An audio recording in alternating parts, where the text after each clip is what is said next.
Assalamualaikum warahmatullahi wabarakatuh. Yang terhormat kepada Ibu Citnya Anisya, RPMPDE selaku dosen pengampu mata kuliah pengantar ekonomi makro. Di video ini saya akan membahas tentang pada tahun 2023 akan terjadi kegelapan sistem perekonomian global. Sebelumnya, perkenalkan, nama saya Ani Nugraha dari Universitas Pancasakti Bekasi, Fakultas Ekonomi dan Bisnis, Program Studi Akuntansi. Di video ini saya akan mengerjakan UAS mata kuliah perekonomian makro. Dewasa ini sedang marak bermunculan isu tentang adanya prediksi resesi ekonomi global di berbagai platform digital, baik tayangan di media elektronik maupun berita di sosial media. Hal itu dilihat dengan adanya penurunan stabilitas perekonomian dunia, khususnya Indonesia pasca pandemi COVID-19 selama 2 tahun. Perekonomian dunia diambang kehancuran karena sebagian APBN ditunjukkan untuk membiayai kerugian COVID-19. Merupakan dampak dari pembatasan sosial atau lockdown. Banyak sektor ekonomi mengalami penurunan dan tidak menjalankan aktivitas. Krisis ekonomi adalah masalah yang sangat berbahaya karena mengancam stabilitas perekonomian dunia dan menyebabkan kerugian besar negara dan masyarakat luas. IMF atau Dana Moneter Internasional atau International Monetary Fund merupakan organisasi bertugas untuk meningkatkan kerjasama moneter internasional. Telah memprediksi bahwa pada tahun 2023 akan terjadi kegelapan sistem perekonomian global.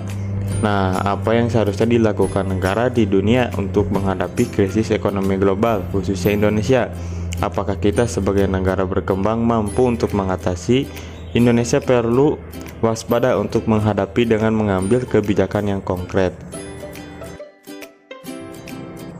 Kementerian Keuangan Republik Indonesia, Sri Mulyani, memperkirakan bahwa tahun 2023 Indonesia mampu menjaga kestabilan pertumbuhan perekonomian meski ancaman resesi global terjadi, tetapi di sisi lain terjadi goncangan bertubi-tubi dan berkelanjutan seperti yang telah diprediksi IMF sebelumnya. Ekonomi global akan gelap dan beresiko besar sebenarnya.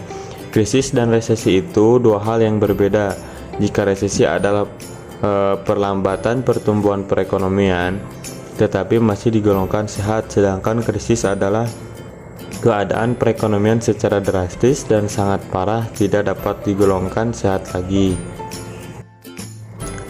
Langkah yang harus dilakukan Indonesia agar mampu bertahan dan kuat menghadapi resesi adalah dengan merancang APBN, mengalokasikan APBN secara tepat sasaran dan terstruktur.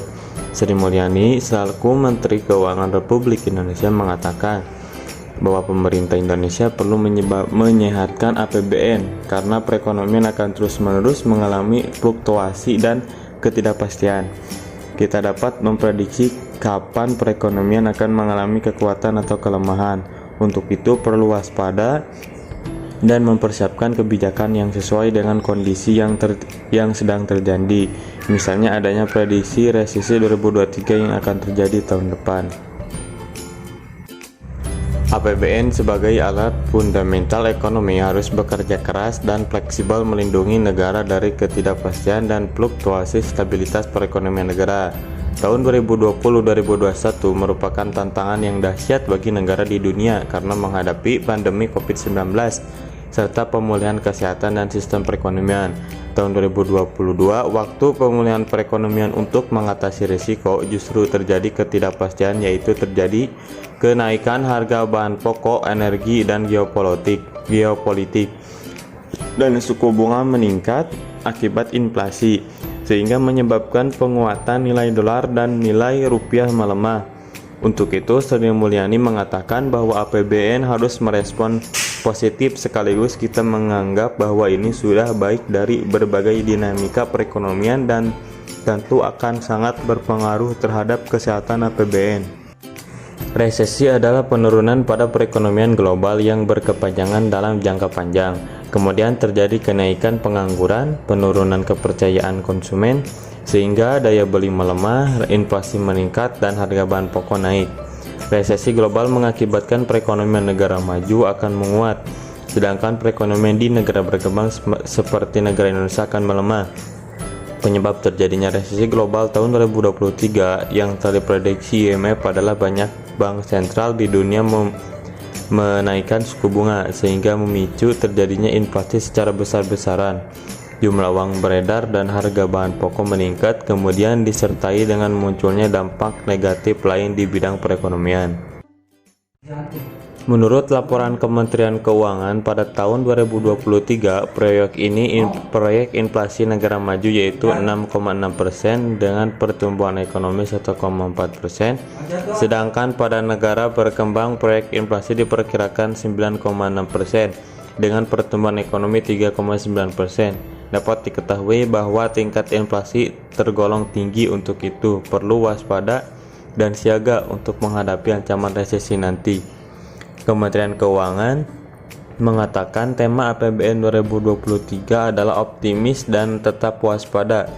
Pemerintah harus optimis karena pemulihan ekonomi kuartal 1 dan 2 2022 di atas 5%. Inflasi masih tergolong sedang dan pemulihan di sektor-sektor perekonomian cukup merata, namun perlu waspada. Perubahan yang terjadi pada resesi global 2023 sangat berdampak signifikan dan membahayakan tatanan perekonomian global.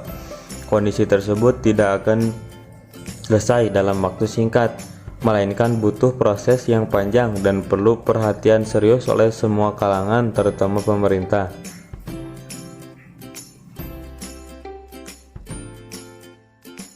Jika langkah yang perlu dilakukan pemerintah Indonesia menjadikan APBN sebagai fundamental menghadapi resesi, maka masyarakat juga perlu melakukan tindakan untuk menghadapi, yaitu yang pertama, mempersiapkan dana darurat. Seperti apa? Seperti untuk menghadapi badai resesi pada tahun 2023 dengan mempersiapkan dana darurat. Jika sebelumnya sudah menerapkan ini, maka kita tinggal meningkatkan jumlahnya. Misalkan semula menyimpan 15% dari pendapatan, maka kita bisa menambah menjadi 20% sampai 25% dari pendapatan. Jika lebih dari itu akan lebih baik. Yang kedua, membatasi pengeluaran. Yang angka kedua ini yang harus dilakukan untuk menghadapi resesi 23 adalah membatasi belanja atau pengeluaran. Langkah ini masih berhubungan dengan langkah pertama. Mulai saat ini kita harus membiasakan hidup hemat dengan mengurangi pengeluaran atau belanja yang tidak diperlukan dengan membuat skala prioritas. Yang ketiga, meningkatkan keterampilan. Dampak negatif resesi salah satunya adalah PHK atau pemutusan hubungan kerja di berbagai perusahaan. Untuk itu, para pekerja pabrik maupun perusahaan harus menginvestasikan keterampilan dan keahlian yang dimiliki. Selain itu juga dapat mengembangkan potensi sehingga dapat bermanfaat bagi masa depan. Yang keempat, mempersiapkan pekerjaan sampingan.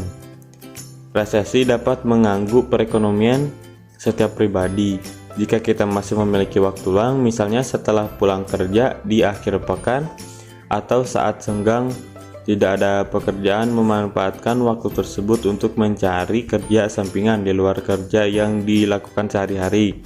Sehingga jika resesi telah diprediksikan akan terjadi pada tahun 2023, maka finansial kita tetap lancar. Demikian ulasan singkat yang harus dilakukan pemerintah Indonesia dan sikap saya sebagai rakyat biasa yang perlu bertindak siaga dan menyimpan sebagian pendapatan. Sekian video presentasi dari saya. Semoga dengan video presentasi ini akan menambah wawasan kita semua. Dan apabila ada tutur kata yang kurang berkenan di hati, mohon untuk dimaafkan. Saya Andi Nugraha, terima kasih. Wassalamualaikum warahmatullahi wabarakatuh.